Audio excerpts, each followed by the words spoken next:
Now, please welcome to the stage Arvind Jain, Vipul Ved Prakash, and Mike Intrator for the panel Train, Tune, or Turnkey, moderated by James Wilsterman. Hello, everyone. I'm James Wilsterman. Excited for this panel. We're calling Train, Tune, or Turnkey. So in prior eras, we had a build versus buy dilemma when it came to adopting software within enterprises. But with AI, enterprises face maybe a broader set of decisions, a harder set of decisions around training models, fine-tuning open source models, or adopting off-the-shelf AI services. I'm calling this Train, Tune, or Turnkey. We have an incredible group of CEOs on this panel working across that full range of the AI deployment strategies in the enterprise. We have Michael Intrator, who is the co-founder and CEO of CoreWeave. We have Vipul Ved Prakash, who is the co-founder and CEO of Together AI. Arvind Jain is the co-founder and CEO of Glean.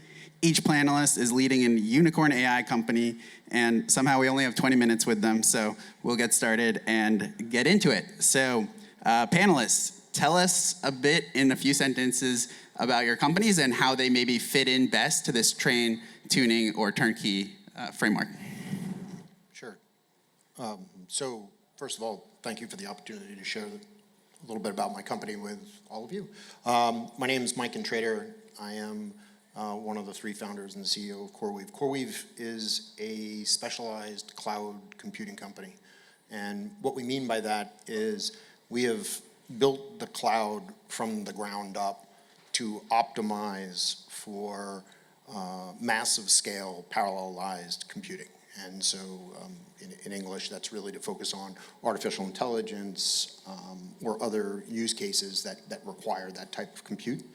And unlike the legacy clouds, we really began the company with the foundational kind of driver of make every decision to serve that specific use case, not every possible use case. And so by specializing, by focusing, by not making any compromises in the architecture or the software, you come up with a cloud solution that is just more efficient, more effective, more capable of providing the type of compute that is going to be consumed by the specific use cases that we target.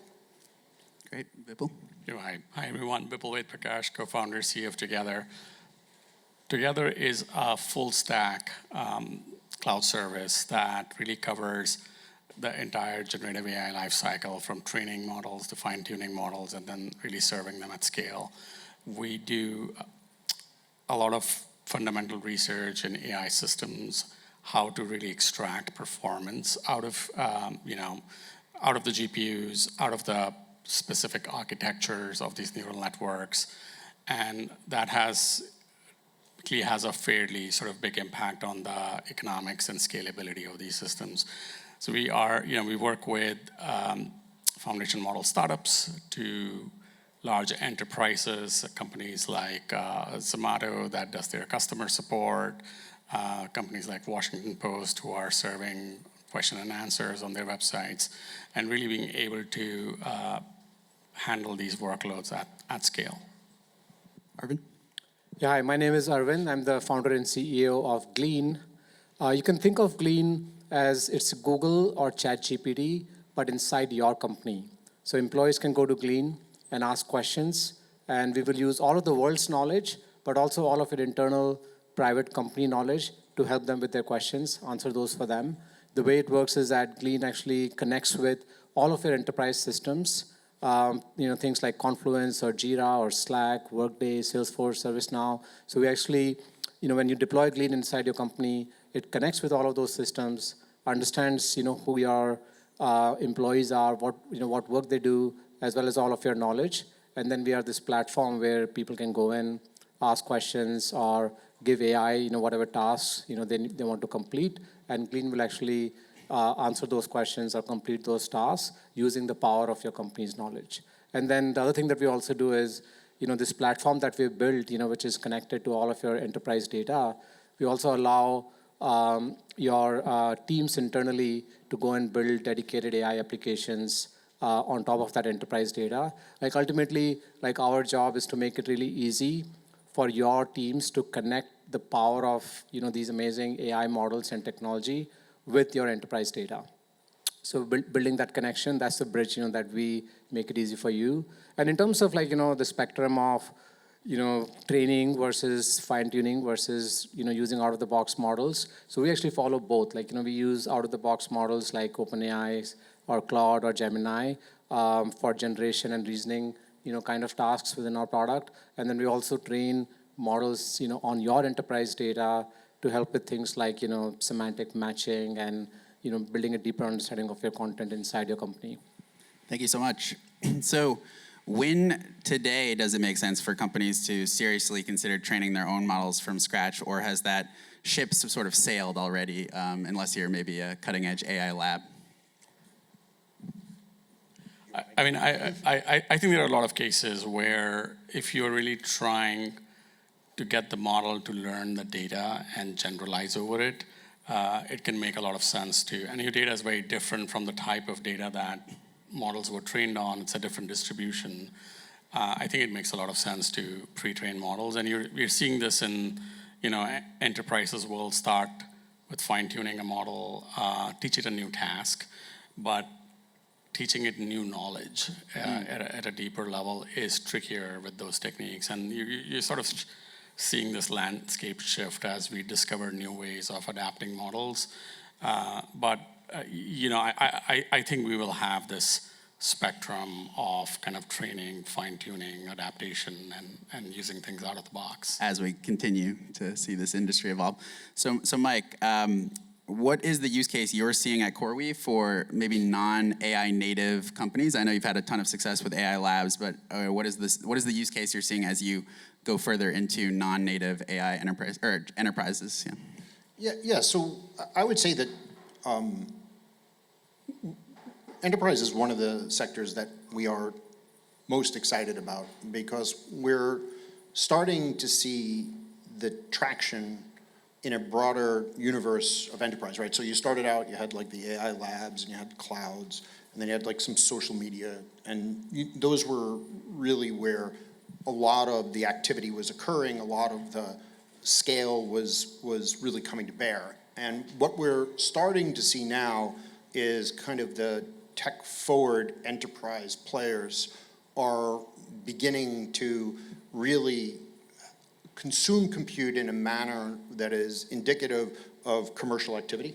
And so we are, we're having, like there's a specific example I'm thinking of where a client came in, bought access, came back and bought 3 weeks later, came back and bought 5 weeks later, and like the scaling up of that was clearly an indication of economic activity, either driven by customers of their enterprise or internal use cases making them more effective at serving their customers. And in either case, from our seat, that really is a clear example of it beginning to penetrate. And,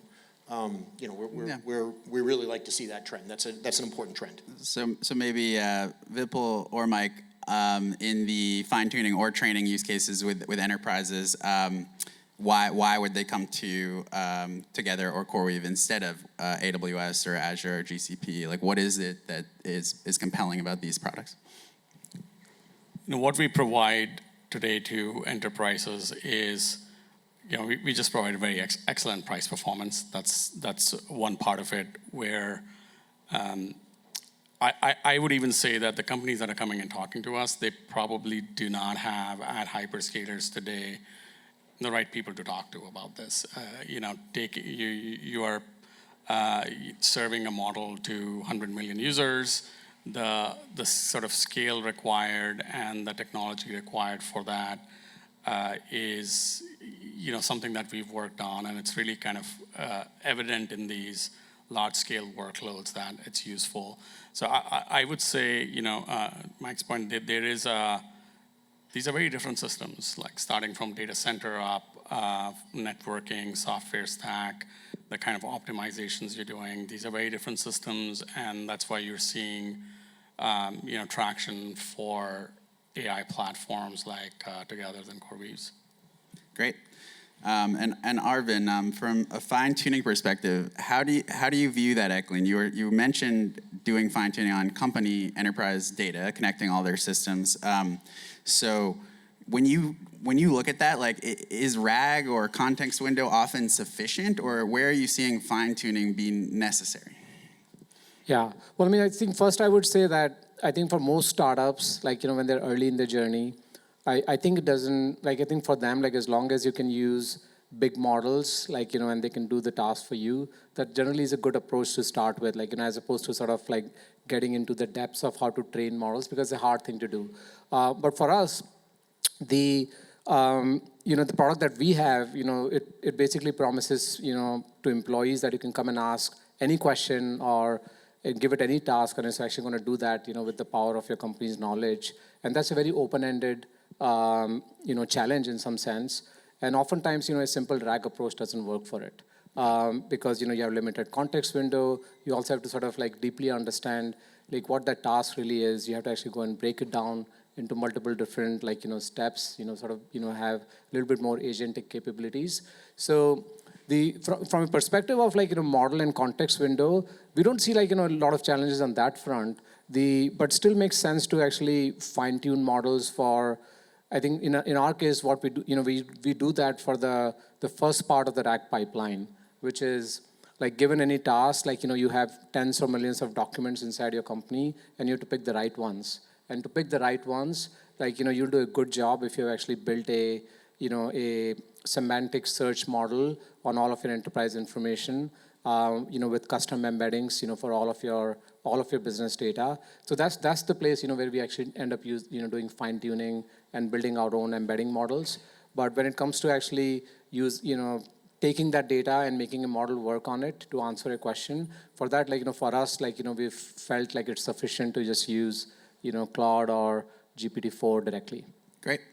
Vipul, do you sort of see that as well? Are you seeing other reasons that people are coming to you for fine-tuning use cases?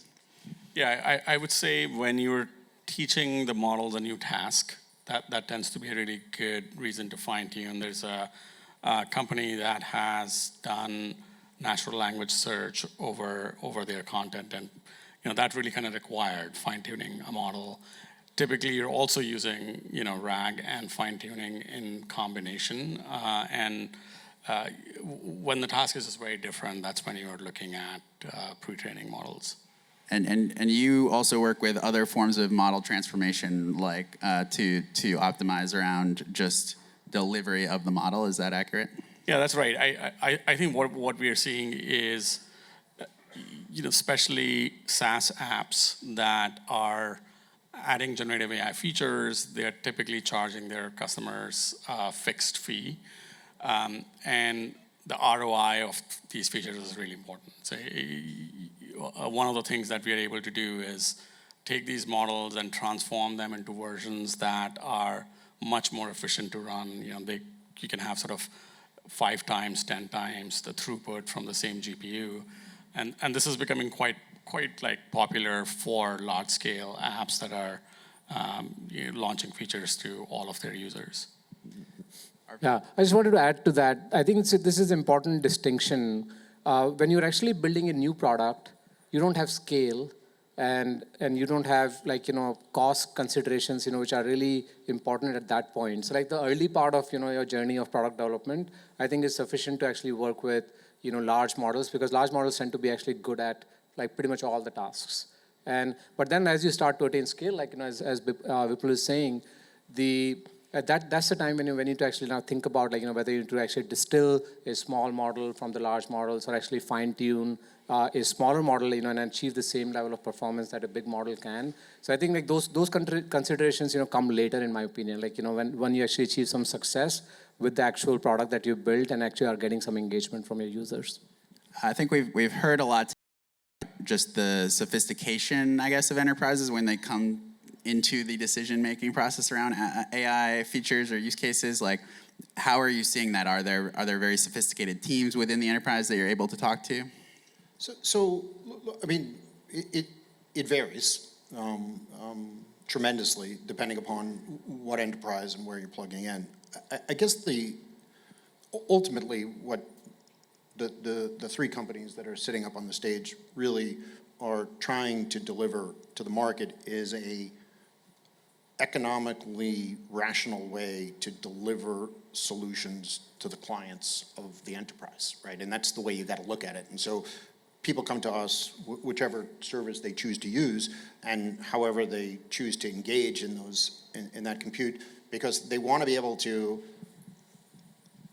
focus their energy on building the products that they need for their clients, not focus their energy on navigating the infrastructure, right? I mean, and that's really what all of us are ultimately trying to do, is make sure that these people have a very cost-effective, efficient, and effective experience deploying their infrastructure.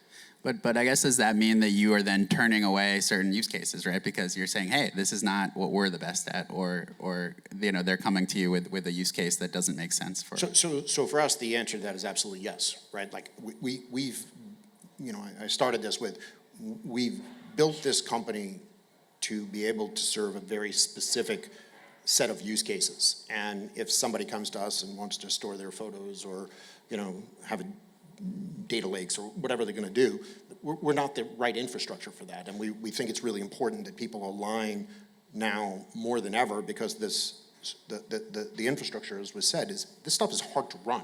Yeah. It's expensive to run. Making mistakes, being inefficient is very painful. And so we really do try to align our infrastructure with clients that require that infrastructure.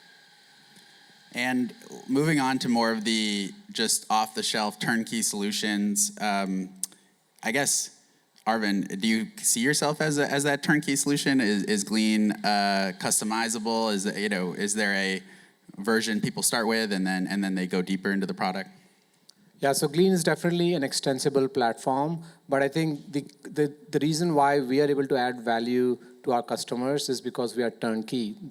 When you deploy Glean right away on day one, you're able to actually make AI work on all of your enterprise data. And I think that's important because like AI is still, like I think people there's a lot of education that needs to happen in any enterprise.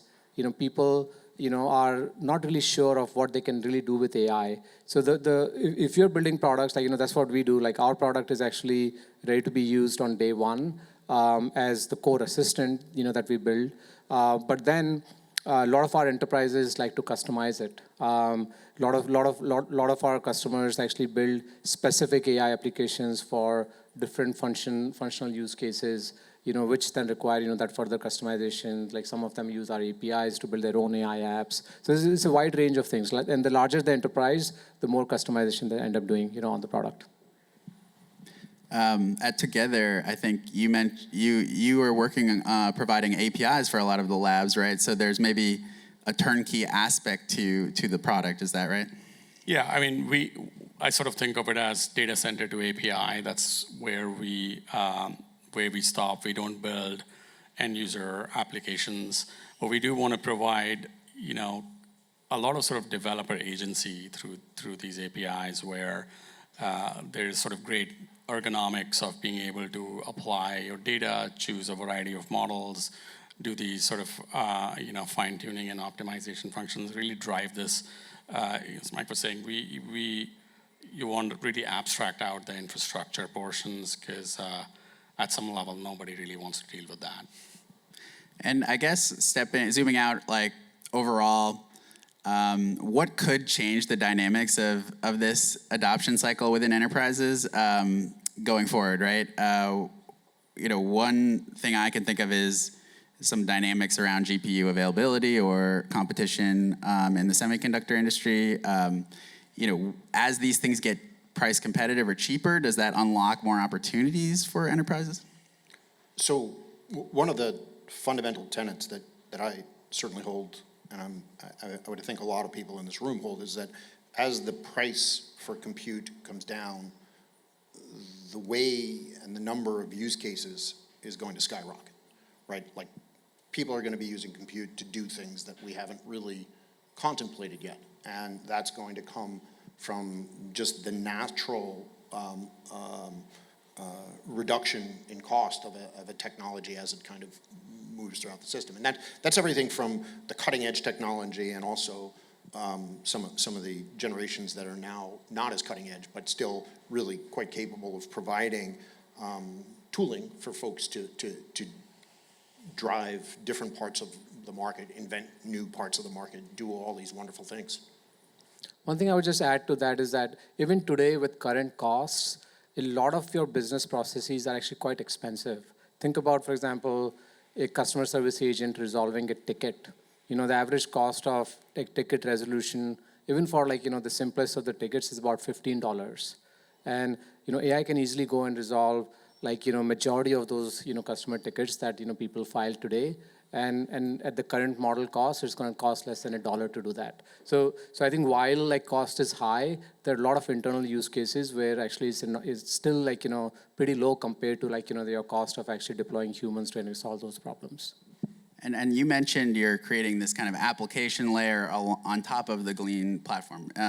Are there applications you wish people were building, or startups that you wish were out there building turnkey solutions, or what are you hearing from the enterprises that they want now that they have this Glean integration? Yeah, I think first the desire to actually solve almost all the work that you do with AI, it's actually incredible. We work with folks from engineering teams, support, sales, marketing, IT, HR, and pretty much everybody is interested in how they can not do any work themselves anymore. All the business processes that they have, they want to automate with AI, and that's actually a great attitude. In my opinion, that's exactly what we want.